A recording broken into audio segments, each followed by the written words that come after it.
तो भाई आज का टॉपिक है एजोर एडी। हम ये एजी 500 का पहला मॉड्यूल शुरू करने जा रहे हैं। पहली वीडियो में हमने इंट्रोडक्शन देखा था, शेयर्ड सिक्योरिटी मॉडल देखा था, और अब हम पहला मॉड्यूल शुरू करेंगे एजोर एडी। तो क्या है Azure AD? Well, Azure Active Directory ये इसका पूरा नाम है, और ये माइक्रोसॉफ्ट की आइडेंटिटी एंड एक्सेस मैनेजमेंट की सर्विस है जो कि बहुत ही बेहतरीन है। अब माइक्रोसॉफ्ट को बड़ा प्रेम है एक्टिव डायरेक्टरी नाम से, तो भाई ने सेम सा नाम रख दिया है, तो कंफ्यूज मत होना। एजोर एडी और ऑन प्रेमाइसिस की जो एक्टिव डायरेक्टरी होती थी, वो उन दोनों में ज़मीन आसमान का अंतर है। ऐसा नहीं है कि ये एक्टिव डायरेक्टरी ऑन क्लाउड है जो वही काम करती है, नहीं, दोनों में डिफरेंस है। ठीक है, ये एक बहुत ही इम्पोर्टेंट चीज़ है। और हमको पता है जब क्लाउड पे सिक्योरिटी की बात करते हैं तो सिक्योरिटी आइडेंटिटी सेंट्रिक हो जाती है, पेरीमीटर सेंट्रिक नहीं होती। इसका कारण भी हमने पुराने वीडियोस में बताया है, क्योंकि आप सिर्फ एक पेरीमीटर में बैठ के काम नहीं करते हैं। आप कहीं से भी काम कर रहे हैं, आप कोई सी भी SaaS एप्लीकेशन एक्सेस कर रहे हैं, कोई सा भी डिवाइस आप यूज़ कर रहे हैं, तो सबसे अच्छा तरीका यही है जो भी रिसोर्स एक्सेस कर रहा है उसके ऊपर सिक्योरिटी लगाई जाए। तो सबसे पहले हम यही चेक करते हैं डिफरेंस, और दोनों एडीज के अंदर क्या व्यवस्था है। तो ये आ गई हमारी एजोर एडी, ये आ गई हमारी ऑन प्रेमिसेस वाली एडी, और ये आ गया हमारे कुछ बहुत ही उम्दा पॉइंट्स जो हमको ये समझने में हेल्प करेंगे। तो जो एजोर एडी है इसको रेस्ट एपीआई के थ्रू क्वेरी किया जाता है, जो कि HTTP और HTTPS के थ्रू हो जाता है, जो अपने आप में एक बहुत ही ज़बरदस्त चीज़ है। एनीवे, सारा क्लाउड ही रेस्ट एपीआई के थ्रू व्यवस्था बनाता है, दैट्स ए डिफरेंट स्टोरी है। एनीवेज, द पॉइंट ये है कि एजोर एडी ऐसे काम करता है, बट जो ऑन प्रेम वाला एडी था वो तो याद ही होगा, वो एलडैप और एलडैप सिक्योर से काम करता है, TCP पोर्ट 389 और 686 पे। ठीक है, ये 80 और 443 पे। फिर हमारा जो एजोर एडी है ये मॉडर्न ऑथेंटिकेशन प्रोटोकॉल्स को यूज़ करता है। वो कौन से प्रोटोकॉल होते हैं? वो होते हैं SAML, WS federation, open ID connect और OAuth, जो कि ऑथराइजेशन के लिए यूज़ होता है। ये मॉडर्न प्रोटोकॉल इसलिए होते हैं क्योंकि ये वेब ट्रांसपोर्ट यूज़ करते हैं, डिपेंडेंसी कम होती है इनकी। ये HTTP HTTPS के थ्रू टोकन भेज के काम चला लेते हैं अपना, ऐसा समझ लीजिए। बट ऑन प्रेमिसेस वाला कर्बरोस को यूज़ करता था ऑथेंटिकेशन के लिए, याद होगा ये तो।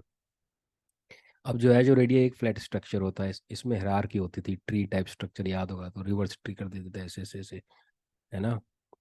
जो फ्लैट है इसके अंदर यानी कि ऑर्गेनाइजेशनल यूनिट भी नहीं है, ग्रुप पॉलिसी ऑब्जेक्ट भी नहीं है, यहाँ पे वो सब कुछ है।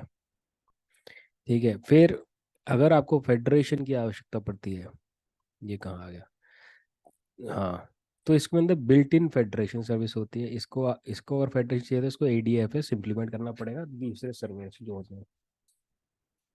अब जो नेक्स्ट चीज़ है वो ये है, ध्यान से देखो इसे, बहुत ध्यान से। पॉइंट ये है कि आप एजोर सब्सक्रिप्शन यूज़ कर रहे हो, चाहे ऑफिस 365 यूज़ कर रहे हो, you can have the trust link with the Azure AD. ठीक है, और आपके यूजर्स, ग्रुप्स और सर्विस प्रिंसिपल सब एजोर एडी में है। ये ऑथेंटिकेट करेगी, then you can access all those resources inside your subscription and the services, right. तो ये व्यवस्था रहेगी इसकी। और अगर हम आगे की बात करें तो हमारे पास दूसरा डायग्राम है। ये कहता है कि आपको मल्टीपल एडी लिंक की जरूरत नहीं है, जैसे यहाँ पे दिखाया हुआ है O365 की एडी और इसकी एडी, ऐसा नहीं है। एक ही एडी से you can have multiple trust relationship. मतलब कि विश्वास है भैया कि आप हमें भेजोगे ऑथेंटिकेटेड यूज़र जो हमारी सर्विस यूज़ करेगा। और ऐसा होता है सब्सक्रिप्शन बेसिस पे। ये डेवलपमेंट के लिए सब्सक्रिप्शन लिया हुआ है, ये प्रॉड के लिए सब्सक्रिप्शन लिया हुआ है, ये हमारे ऑफिस के लिए सब्सक्रिप्शन लिया हुआ है, और ये सब इस एजोर एडी को ट्रस्ट करते हैं। जिसके अंदर आपके यूज़र ग्रुप और सर्विस प्रिंसिपल्स हैं। ठीक है। अब बात करते हैं इसकी, राइट हेयर। जो प्राइमरी यूज़ केस है एजोर एडी का, वो है सिक्योरली ऑथेंटिकेट करना और एक्सेस देना एप्लीकेशंस की थ्रू मॉडर्न ऑथेंटिकेशन, ये वाले। तो उसके बिहाफ पे आपकी एजोर एडी सैस को भी केटर कर सकती है, ऑन प्रेमिसेस में आने वाले एप्लीकेशन को भी केटर कर सकती है, और एजोर तो है ही और ऑफिस तो है ही। मतलब कि आपको एक सेंट्रलाइज्ड आइडेंटिटी मैनेजमेंट हो गया। आप इसके थ्रू सब कुछ मैनेज कर पा रहे हो, है ना। कोई फर्क नहीं पड़ रहा है कि वो एजोर में आपके ही सब्सक्रिप्शन चल रहा है, उससे कोई व्यवस्था नहीं बन रही है, आप कहीं भी चला रहे हो, but you can have that व्यवस्था, ये ट्रस्ट रिलेशनशिप, कि आप उसको ऑथेंटिकेट कर पाओ। ठीक है, इसको और डीप डाइव में अपन आगे चेक करेंगे, तो आपको समझ में आएगा कि चल क्या रहा है। But for now, Azure AD can help you authenticate your SaaS application, your Azure resources, your on-premise application as well। ठीक है। फिर हम बात करते हैं मॉडर्न ऑथेंटिकेशन की। मॉडर्न ऑथेंटिकेशन प्रोटोकॉल, जब यहाँ पे बोल रहे थे ये सारी चीज़ें क्या है ये, और ये इसकी आवश्यकता क्यों पड़ी, जब हमारे पास कर्बरोस था और बहुत बढ़िया था और सालों से चल रहा था और एकदम सिक्योर था, कोई दिक्कत ही नहीं थी। तो उसकी व्यवस्था ये है कि जब ये सालों से चल रहा था कोई दिक्कत नहीं थी, इसका कारण ये था कि आप एक ही पेरीमीटर में बैठे हुए हो, एक ही एनवायरनमेंट में बैठे हुए हो, वहीं पे आपकी एडी चल रही है, वहीं पे जो उसको एक्सेस कर रहे हैं वो सब एक ही एनवायरनमेंट बैठे हुए हैं, चल रही है कार्यक्रम। ऑल दीज पोर्ट्स यहाँ पे दिख रहे हैं, यू कैन ओपन। बट जब क्लाउड पे चल रहा है तो आप इंटरनेट के लिए थोड़ी ओपन करोगे, तो वहाँ पे आपको डिफरेंट प्रोटोकॉल चाहिए, जो कि ऑथेंटिकेट करेंगे और आपको टोकन देंगे, वो टोकन के ऊपर व्यवस्था चलेगी और आपको एक्सेस मिलेगी, है ना। क्योंकि अब ऑन प्रेमिस में तो एक ही एनवायरनमेंट चल रहा है, एक ही पेरीमीटर बैठे हो। एजूर एडी की तो कहानी बताया था, क्लाउड की और मॉडर्न वर्क प्लेस की, कोई कहीं से भी कुछ भी एक्सेस कर रहा है, राइट। तो अब इंटरनेट के लिए ये सारे पोर्ट तो ओपन नहीं कर सकते आप, एक बहुत बड़ा रीज़न है। तो इसलिए मॉडर्न ऑथेंटिकेशन आया यूज में for cloud kind of environment. अब सबसे बड़ी बात यह है कि एजूर एडी ये खुद ही कर लेगा क्या सब कुछ? नहीं, एजोर एडी की भी अलग अलग व्यवस्थाएं हैं। चलो पहले एजोर एडी दिखाता हूँ मैं तुम्हें। एजोर एडी दिखा दिया जाए, ये है एजोर एडी राइट हेयर। आप यहाँ गए, आपने एजोर एडी पे क्लिक किया, ये आपका एजोर एडी आ गया। ये आपका एजोर एडी है, लिखा हुआ है एजोर एक्टिव डायरेक्टरी। ये एजोर एडी का टेनेंट है। ऐसा आपको ईमेल एड्रेस मिलता है जब आप एनरोल करते हो, जिसके पीछे लिखा होता है onmicrosoft.com। बट ऑब्वियस सी बात है, ज़्यादा बढ़िया नहीं लग रहा है ये, है ना। जैसे कि आपने यूज़र बनाया, यूज़र, तो पूरा यूज़र का डोमेन क्या होगा, user@pacheralive.onmicrosoft.com। मजा नहीं आया, तो आप क्या कर सकते हो, आप कस्टम डोमेन भी बना सकते हो, जैसे मैंने बनाया था pachera.xyz। अब मैं ओनर नहीं हूँ इसका, तो इसलिए यहाँ अनवेरीफाइड दिखा रहा है, बट आप यहाँ जाके ऐड कर सकते हो, डोमेन लिखो और अपना ओनरशिप का प्रूफ दो, और you can add your domain.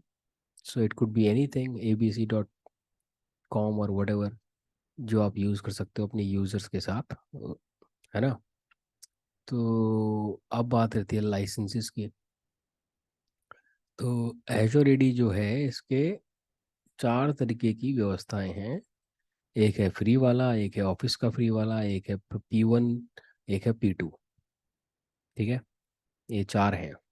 एजोर में आप जब एनरोल करते हो तो ये फ्री मिलता है, ऑफिस में करते हो तो ये फ्री मिलता है। बट दोनों में ऐसा नहीं है कि दोनों के फीचर सेम है। ऑफिस में आपको एक दो फीचर ज़्यादा मिल जाते हैं, प्रीमियम में आपको और एडवांस फीचर्स मिलते हैं, प्रीमियम 2 में आपको और भी एडवांस फीचर्स मिलते हैं, जैसे आप यहाँ देख रहे हो MFA का है यहाँ पे। इसको आप एक्सपेंड करो तो यहाँ पर आपको पूरा डिटेल मिलेगा। ये आपको फ्री में यहाँ तक मिल रहा है, बट यहाँ पे SLA भी मिलेगा आपको। ठीक है, आप यहाँ पे कस्टमाइज कर सकते हो यूज़र साइन इन पेज। और हम बात करें एप्लीकेशन एक्सेस की, ये तो फ्री में भी है, राइट, बट ये सारी चीज़ें, group assignment to the application, Microsoft Defender for cloud apps, application proxy, ये आपको सब P1 में और P2 में मिलेगा। तो मतलब मुद्दे की बात ये है कि जितना पैसा खर्च करोगे उतनी व्यवस्थाएं हैं, पे एज यू गो। मतलब कि फ्री में फ्री वाला काम है, हालांकि वो भी संपूर्ण है अगर एक छोटी सी व्यवस्था है, बट अगर बड़ी व्यवस्था है और आपको सिक्योरिटी से बिहाफ में आपको पिम चाहिए, प्रिविलेज्ड आइडेंटिटी मैनेजमेंट, आपको आइडेंटिटी का सिक्योरिटी चाहिए, आपको एक्सेस रिव्यू चाहिए, तो आपको डिफरेंट मतलब पैसा और खर्च करना पड़ेगा, आपको डिफरेंट लाइसेंस लेने पड़ेंगे, और आप वो सब भी ले सकते हो। जैसे कि हम आइडेंटिटी गवर्नेंस में आते हैं, यहाँ पे आपको मिलेगा ऑटोमेटेड यूज़र प्रोविजनिंग, जो कि फ्री में भी है, ऑफिस में भी है, हर जगह है, but automated group provisioning to apps वो सिर्फ इन दोनों में है जहाँ मनी इन्वॉल्व है।